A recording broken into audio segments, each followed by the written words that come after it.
bigla, lumatas ang pagsama ng Diyos ng buhay natin. Minsan ba, tayo na ba ito? Ang sa akin na, pinaparito tayo para bigyan ng parangal na sambay ng Diyos ng buhay. Kung titingnan natin, sino nga ba tayo para ibibigyan yung pagsamba ang Diyos? Sa buhay ko sa mundo ito, tayo may dahilan. May dahilan ang Diyos. Kung ikaw man ay naghihirapan, mga problema na hindi mo na alam, lumapit ka sa Kanya. Lumapit ka sa Panginoon. Dahil tuloy na walang mahirap sa Kanya. Walang imposible. Sabi ng Lord, lumapit tayo sa Kanya at tayo bibigyan ng kapahingahan. Kaya sa mga oras na ito, huwag natin hayaan na hindi natin masamba ang Diyos ng buhay. Patuloy po natin sa ating mga pagbayan. Dito natin ang ating mga pagbayan. Awitin po natin ito ng buong puso. Hallelujah.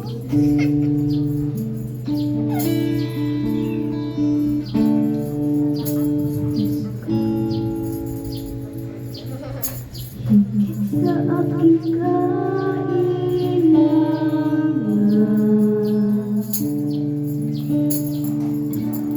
higit sa aking karanasan,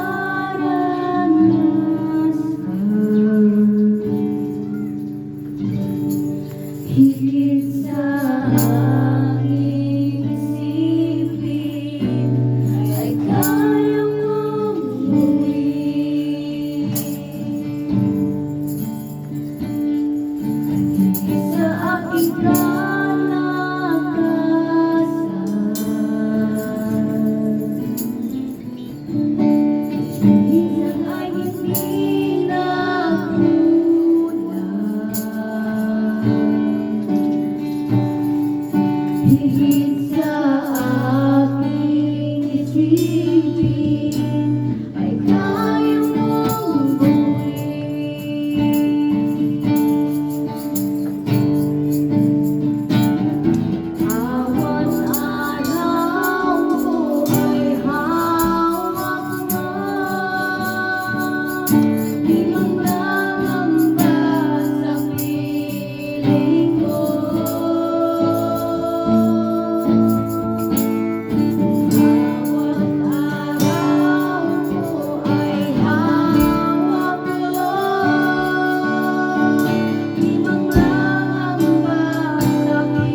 Di kayang ilarawan kadakilaan mo.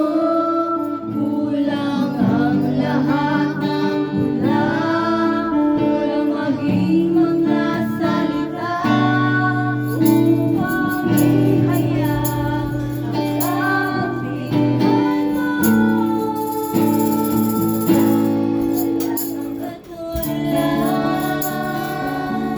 Wala nang higit sa'yo, wala kang katulad.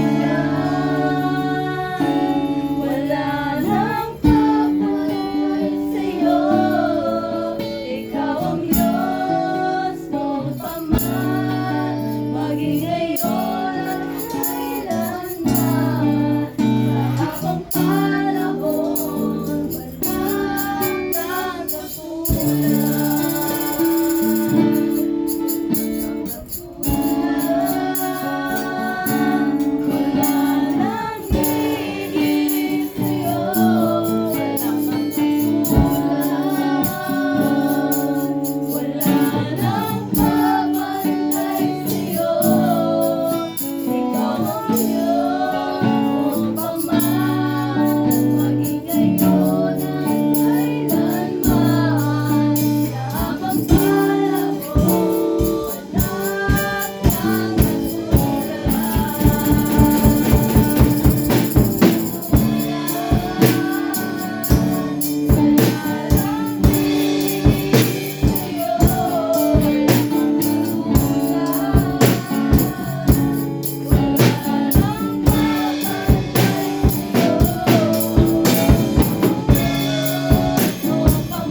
Amen. Hallelujah. Katulad ang ating mahal na Panginoon. Pray na natin ang blessing at pinagkaloob na ating mahal na Panginoon sa ating buhay. Sabi ka, 2 Corintios 9 verse 6, tandaan mo ito, ang naghahati ng kakaunti ay magaan ang kakaunti, at ang naghahati naman ng marami ay magaan ng marami. Ang bawat isa ay dapat mabigay ayon sa kanyang pasya. Dapat mabigay maluwag sa loob at hindi napipilitan naman, sapagkat ang ibig ng Diyos ay usong pagkakaloob. At hallelujah. Tunay na ang ating mahal na Panginoon siya ang pinibigay ng pagpapala sa ating buhay. Sa lahat ng oras, siya ay tunay na nagpapataon sa ating buhay. Patuloy na pinibigay ng pagpapala. At sabi nga sa salita, kakaunti ay kakaunti na kaya mag-isip tayo ng marami upang ating mahal na Panginoon ay ibuhos ang masaganang pagpapalay. Hallelujah. At tayo napagay sa gawain natin.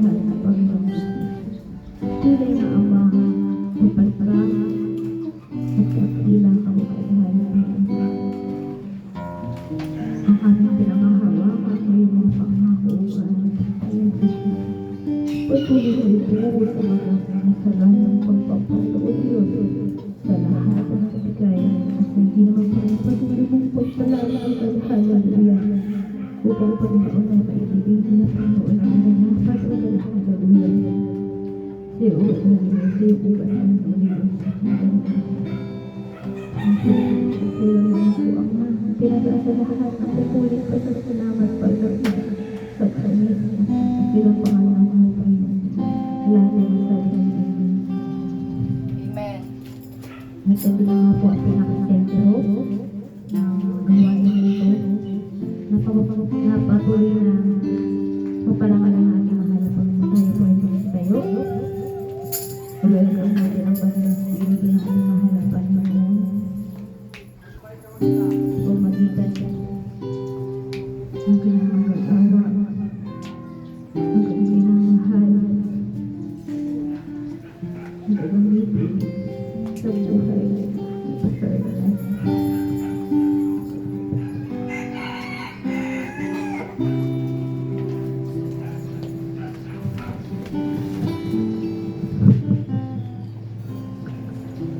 Sige po nga natin ay pasensya.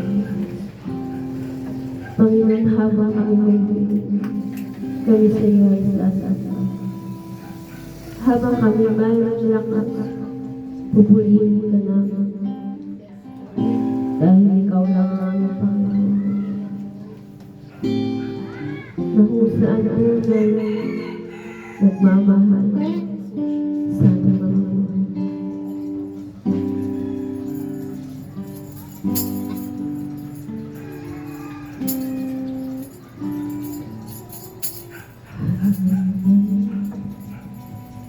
Pupusin ay sasamba habang mayroong lakas pupurihin kita Panginoong Jesus minamahal kita tunay na Diyos pag-ibig mo'y kahangahan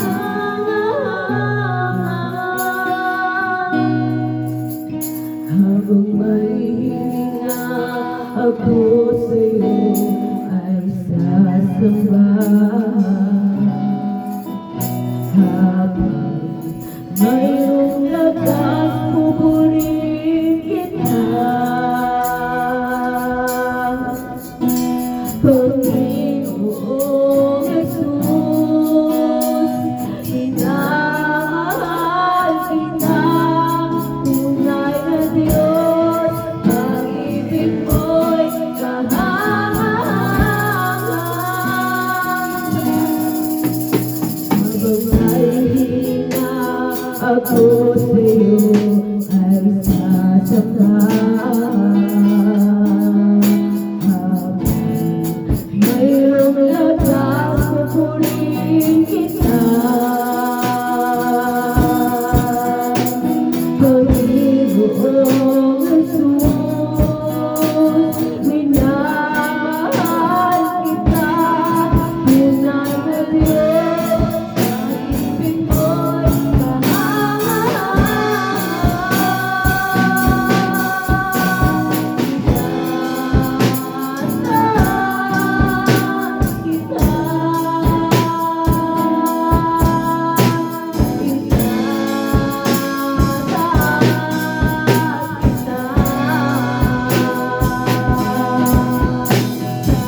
Tunay na ang aming mga labi ay walang ibang itataas.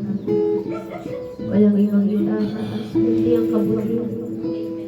Ang katapatan, ang kadakilan at kaluwalan. Maraming salamat po ng isang tao. Sa uling kang panahon na yung pag-ibig, pagtitiwala. Ang iyong habag sa aming mga buhay ay patuloy mong pinatalaas. Aming nararanasan ang katapatan ng dakilang aming sumasagot. At salamat sa mga naray na kung saan pa ang kakibunan ng iyong salita. Ang siyang magpupuno ng aming kakulangan. Ang siyang magpupuno ng aming kasalatan.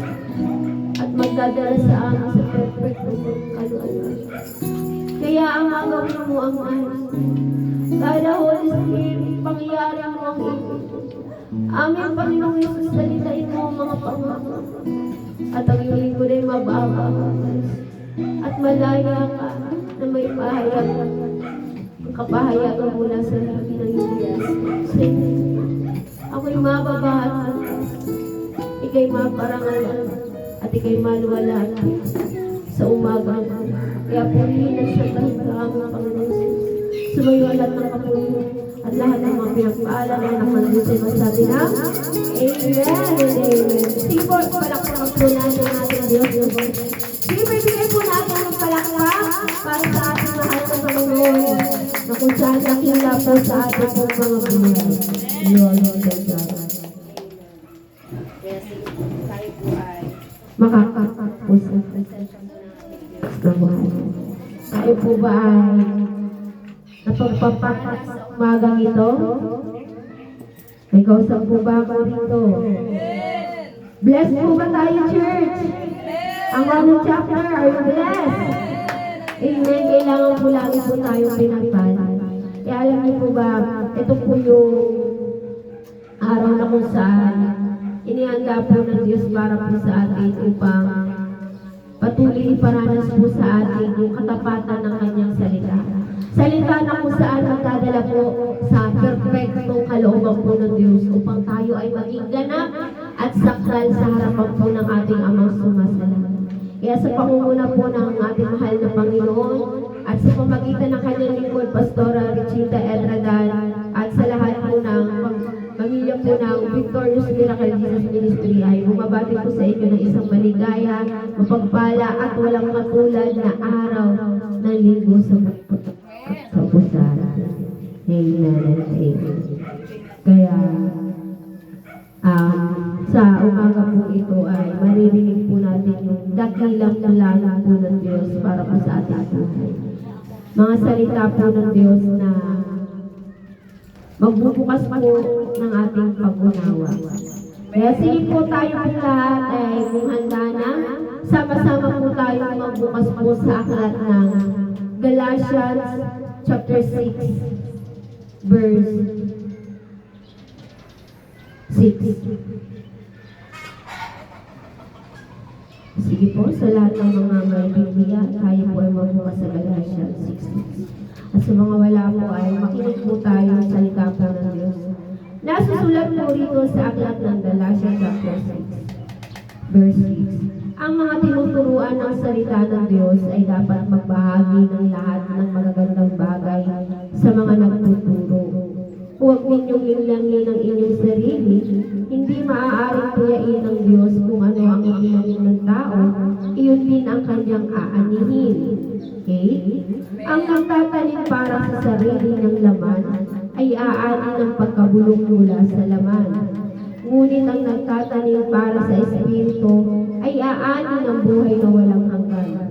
Kaya, huwag tayong mapagod sa paggawa ng mabuti. Sapagkat pagdating ng takdang panahon, tayo ay aanin kung hindi tayo susuko. Kaya nga, basta may pagkakataon, ay gumawa tayo ng mabuti sa lahat ng tao, lalo na sa mga kapatid natin sa pananampalataya. Palakpakan po natin ang salita po ng ating Diyos na buhay. So sabi po rito, paalala po ni Apostle Pablo sa mga taga-Galatia na kung saan gusto niyang makarating sa perfectong kalooban po ng ating Diyos. Alam niyo po ba, maliban na lamang po kung meron po magpaalala sa atin, maliban na lamang po kung may gamitin ang Diyos para tayo po ay dalhin sa kaganapan at kasakdalan, hindi po tayo makakarating sa perfectong kalooban po ng ating Diyos na buhay. Maliban na lamang may taong gamitin ang Diyos bilang kasangkapan upang iparinig sa atin yung dakilang bagay at mensahe niya, hindi po natin mauunawaan kung ano yung gusto at ibig po ng Diyos na marating po natin. Alam niyo po ba mga minamahal ko, mga iniibig ko, ito po yung kailangan po nating maunawaan. Si Apostle Pablo ay nagtuturo po sa kanyang mga lingkod, nagtuturo sa kongregasyon, nagtuturo po sa bayan ng Galacia upang maunawaan po nila ang kailangan po nilang gawin. At maliban na lamang makinig tayo, unawain po natin yung mensahe at sabi nga po rito ay dinggin natin at isabuhay po natin, wala pong mangyayari po sa atin. Kaya nga po tayo sa panahon po na ito ay napakapalad po natin. Bakit po? Dahil meron po nagpapahayag ng salita po ng Diyos. Napakapalad po natin kasi bakit hindi na po tayo naghahantay ng napakahabang panahon? Bakit po? Dahil bago po makarating ang salita po ng Diyos sa lugar po ng Galacia, sila po ay naghihintay ng napakahabang panahon. Dahil hindi pa po uso yung aklat natin. Kung mauunawaan lamang po natin na bago makarating sa Galacia, sa Ephesians, sa Corinto, bago po makarating po sa bayan po ng Filipos, yung salita po ng Diyos, nag-aantay po sila ng napakahabang panahon. At hindi lamang panahon po yung hinihintay nila, kundi naghihintay din po sila ng isang tao, mananampalataya, ng isang lingkod ng Diyos na kung saan magpapaliwanag, magtuturo at magpapahayag sa kanila ng salita po ng Diyos. Tayo, napakapalad po natin kasi yung panahon po natin ngayon ay napakarami na po kapamaraanan para po makarinig po tayo ng salita po ng Diyos. Merong TV, may radio, may cellphone, yung mga social media po natin, Facebook, YouTube, nagkaiba't iba po kapamaraanan para makarinig po tayo ng salita po ng Diyos. At makikita nga natin, bawat linggo meron po tayong gawain. Lalo na, sabi nga rito sa pag-weekdays, meron po tayong gawain, meron po tayong devotion, meron po tayong, sabi nga po rito na workers assembly, meron po tayong week-week, meron tayong prayer meeting, nakakapag-practice pa para sa gawain ng Diyos, at kinabukasan nakakarinig ng salita po ng Diyos. Tingnan niyo po, ito po yung kailangan natin maunawaan na napakapalad natin. Bakit po? Dahil hindi na tayo nag-aantay ng napakahaba na panahon para marinig natin, para makita natin yung salita po ng Diyos. Dahil sila, alam niyo po ba, ilang milya-milya po yung nilalakad ng mga lingkod po ng Diyos para makarinig lamang at maiabot nila ang mensahe po para sa nagkaiba't ibang lugar. Kaya kailangan unawain natin ito. Ang mga lingkod po ng Diyos, katulad na lamang ni Apostle Pedro, ni Pablo, sa buhay ni Timothy, sa buhay na lamang po ni Bartolome, ni Felipe, napakarami po lingkod po ng Diyos na kung saan nagsumikap na gumawa po ng mabuti. Mga lingkod po ng Diyos na kung saan nagsumikap na lakaran ng perfectong kalooban po ng Diyos. Alam niyo po ba kung sila po ay nagsumikap na malakaran ng perfectong kalooban po ng Diyos, kailangan maunawaan natin, tungkulin din po sa kapanahunan na ito na sundin ang perfectong kalooban po ng ating Diyos na buhay. Kaya yung tema nga po natin ngayon ay huwag tayong mapapagod na gumawa ng mabuti. So, alam niyo po ba, napakaraming kapamaraanan na nagpapakita sa paggawa po ng mabuti. Pagtulong sa kapwa, pagdamay sa kapwa, pagbibigay ng advice, ng tulong pinansyal, espiritual, kailangan mo ng company o mag-a-accompany ka sa'yo kapag kailangan mo ng kausap. Maraming kapamaraanan yung paggawa mo ng mabuti, pagtulong, pag-finance, pagbibigay, pagpapasaya, pagpapaligaya, pagpapaunawa, lahat po napakaraming kapamaraanan na ginagamit po ng Diyos para makita po natin yung kabutihan niya sa pamamagitan ng tao, ng bagay, ng kalagayan, at sa pamamagitan ng sitwasyon. Alam niyo po ba mga minamahal ko, mga iniibig ko, katulad ng pagpapaalala ni Apostle Pablo sa mga taga-Galacia na huwag mapagod sa paggawa ng mabuti. Bilang lingkod din po ng Diyos sa kapanahunan nito, ako rin po ay magpapaalala po sa inyo. Ngunit yung pagpapaalala ko ay yung pagpapaalala pa rin ni Apostle Pablo na huwag po tayong mapapagod gumawa ng mabuti. So ano nga po ba yung dahilan kung bakit tinuturuan at gusto niya tayong turuan na huwag mapagod ng mabuti? Dahil ang paggawa po ng mabuti ay kapakinabangan po natin. Ang paggawa po ng mabuti ay kapakinabangan natin. At ang paggawa po ng mabuti ay pagpapakita na ang Diyos na mabuti ay sumasa iyo. Amen po ba? Dahil kung ang Diyos na mabuti ay sumasa iyo, ang mahayag sa lakad mo, sa kilos mo, sa buhay mo, sa sistema ng pamumuhay mo ay mabuti. Walang kabalukutan, walang kasinungalingan, walang kasamaan, at walang pandaraya, pawang kabutihan lamang. Alam niyo po ba kung bakit tayo nagsisimba, nakikinig ng salita ng Diyos para mapabuti? Hindi para mapasama at hindi rin po para mapahamak. Kaya nga po sabi ko rito na sa verse 8 na ang nagtatanim para sa sarili niyang laman ay nag-aani ng pagkabulong mula sa laman. So anong ibig sabihin po ni Apostle Pablo rito na ang nagtatanim ng para sa sarili niyang laman ay nag-aani ng pagkabulong mula sa laman? So ibig sabihin, kung inuuna po natin yung sarili po nating naunawaan, sarili nating buhay, kung inuuna po natin yung sarili po nating kapakanan at nagtatanim tayo at nabubuhay tayo ng pansarili lamang po natin, ano sabi nito? Tayo po ay nag-aani ng pagkabulong mula sa laman. So ibig sabihin yung mga temporal na nagmula sa tao, emosyon, kahit ano po yan, kapag mula lamang ito sa sarili po natin at hindi po siya leading ng Holy Spirit at ng salita po ng Diyos, ito po ay magugulo, ito ay mawawala, ito ay lilipas. Halimbawa, kapag ikaw ay nagmahal, nang mula sa sarili mo lamang, dala lamang ito ng emosyon mo, mawawala ito. Lilipas ito. Bakit po? Dahil ang pagmamahal ng tao ay nagbubunga ng pagkapagod.